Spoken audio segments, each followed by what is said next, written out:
A woman in California will go to trial against two of the most popular social media sites, YouTube and Meta. The woman claims the social media apps made her suffer from anxiety and even depression when she was a minor.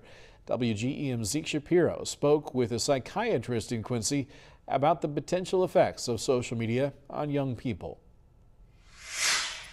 Social media has gone from fun dances and cartoonish face filters to being accused of causing depression and anxiety. It certainly does activate parts of the brain, part of the reward circuitry of your brain. And in that same pathway shares similarities with other activities that cause issues. Dr. Daniel Bader is a child psychiatrist at Blessing Hospital. He says social media's effects have changed the way he treats children.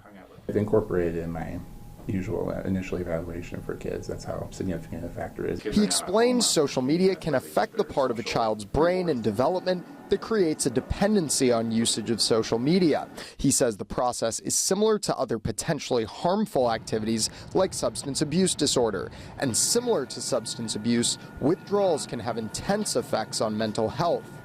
Sometimes changes in mood, irritability, anger, sometimes sadness, anxiety, fear of missing out, honestly. Bader says if you notice signs of distress caused by social media, anger is not the proper response. If parents have concerns about social media use, talk to your child about it. Bader says it's a brave new world of neurology, and depending on how mental health is affected by social media, it could go from a bad habit to an addiction on the same level as substance abuse disorder. In Quincy, Zeke Shapiro, WGEM News.